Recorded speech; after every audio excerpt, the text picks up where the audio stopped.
നമസ്കാരം. ബാലാനാം രോദനം ബലം എന്നാണ് ചൊല്ല്. ബാലന്മാർ കരഞ്ഞു നേടുന്നവരാണ് എന്നർത്ഥം. പക്ഷേ സഖാവ് എ കെ ബാലൻ്റെ കണ്ണുനീർ കൊല്ലത്തെ സമ്മേളനവേദിയിലെ സഖാക്കൾ ആരും തന്നെ കണ്ടില്ല. പ്രായപരിധിയുടെ പേരിൽ CPM-ൻ്റെ സംസ്ഥാന കമ്മിറ്റിയിൽ നിന്നും സെക്രട്ടേറിയറ്റിൽ നിന്നുമൊക്കെ പുറത്തായിപ്പോയ ബാലൻ നിറകണ്ണുകളോടെ ഇറങ്ങി വരുന്ന ദൃശ്യം ആരുടെയും കണ്ണുകളെ ഈറനാക്കുന്നതായിരുന്നു. ബ്രണ്ണൻ കോളേജിൽ ഒരു പ്രത്യേക ഏക്ഷനിലൂടെ പിണറായി വിജയൻ കെ സുധാകരനെ വിറപ്പിച്ചോടിച്ച നിമിഷം മുതൽ നിഴൽ പോലെ നടന്നയാളാണ് സഖാവ് എ കെ ബാലൻ. പെൺറായി എന്നല്ലാതെ പറയില്ലായിരുന്നു. ഏതൊക്കെ സന്ദിഗ്ധ ഘട്ടത്തിൽ നിന്നാണെന്നോ സഖാവ് പിണറായി വിജയനെ എ കെ ബാലൻ പ്രസ്താവനകളിലൂടെ കരകയറ്റിയത്.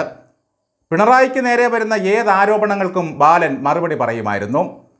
1.25 കോടി മുടക്കി പിണറായി ബസ് വാങ്ങി യാത്ര നടത്തിയപ്പോൾ ആ പാഴ്ചെലവിനെ പരിഹസിച്ചവർ ഏറെയായിരുന്നു. അപ്പോഴാണ് ബാലൻ്റെ ആ പ്രസ്താവന വന്നതും എതിർപ്പുകൾക്ക് കട്ടി കുറഞ്ഞതും. യാത്ര കഴിഞ്ഞു വന്നാലുടൻ ബസ് മ്യൂസിയത്തിൽ വയ്ക്കും, അത് കാണാൻ ആളുകൾ വരും, കോടികൾ അങ്ങനെയും വരുമാനമുണ്ടാകും. പക്ഷേ ബസ് മംഗലാപുരം റൂട്ടിലും ബാലൻ മ്യൂസിയത്തിലുമായി. പാർട്ടിയിലെ പൈതൃക വസ്തുക്കളെ പരിരക്ഷിക്കുന്നതിൻ്റെ ഭാഗമായി വന്ധ്യവയോധികരായ സഖാക്കളെ AKG മ്യൂസിയത്തിലേക്ക് ഉടൻ മാറ്റുന്നതാണ്. പ്രായപരിധി കഴിഞ്ഞവരെ പാർട്ടി പുനരധിവസിപ്പിക്കുമെന്നാണ് ബേബി സാർ പറയുന്നത്. ലാവ്ലിൻ കേസ് മുതൽ പിണറായി വിജയൻ്റെ മകളുടെ മാസപ്പടി വിഷയത്തിൽ വരെ ബാലൻ അഭിപ്രായം പറയാത്ത ദിവസങ്ങൾ ഉണ്ടായിരുന്നില്ല. എക്സാലോജിക്കിലും ലോജിക് ഇല്ലാത്തതിനുമെല്ലാം മറുപടി പറഞ്ഞു. AKG സെൻറ്ററിൻ്റെ പുറത്ത് എപ്പോഴും ഉണ്ടായിരുന്നു കാര്യസ്ഥൻ്റെ റോളിൽ ബാലൻ സഖാവ്. പിണറായിക്കെതിരെ ആരോപണം ഉന്നയിച്ചാലും അയാൾക്കെതിരെ തിരിയും സഖാവ്. കുഴൽനാടനെ മുതൽ രാഹുൽ മാങ്കൂട്ടത്തെ വരെ നിത്യവും പരിഹസിച്ചു. സതീശന് വിവരവും ബോധവുമില്ലെന്ന് കളിയാക്കി. മിത്ത് വിവാദത്തിൽ NSSൻ്റെ പ്രതിഷേധ ഘോഷയാത്ര നടത്തിയതോടെ സുകുമാരൻ നായരെ ഭൂമി കയ്യേറ്റക്കാരനാക്കി. ചങ്ങനാശ്ശേരി കമ്പനിയെ ഏതെങ്കിലും പറയേണ്ടി വന്നാൽ ആദ്യം പാർട്ടി പുറത്തിറക്കുക ബാലൻ സഖാവിനെ ആയിരിക്കും. സുകുമാരൻ നായർ തിരിച്ചു വല്ലതും പറഞ്ഞാൽ വിഷയം കത്തിക്കാമല്ലോ. BJP വിട്ട സന്ദീപ് വാര്യർക്ക് ഏത് നിമിഷവും വന്നു കയറാൻ പരുവത്തിന് AKG സെൻറ്ററിൻ്റെ ഗേറ്റ് ബാലൻ മലർക്ക തുറന്നിട്ടു. രാത്രി 12 മണി വരെ തലയിലൊരു തോർത്തുമിട്ട് ഉറങ്ങാതിരുന്നു.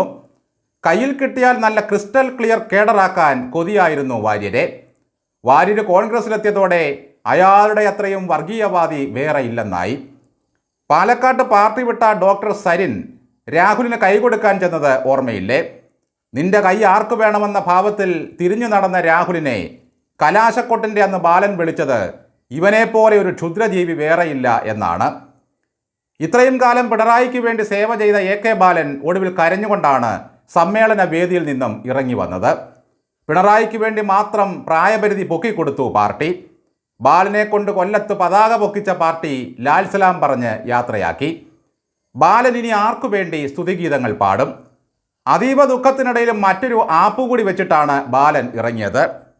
പുതിയ കേഡറുകൾക്കായി പ്രായപരിധി 70 വയസ്സാക്കണം. ഇനി പാർട്ടിയിലെ ശശിമാരുടെ തീവ്രത ആരളക്കും?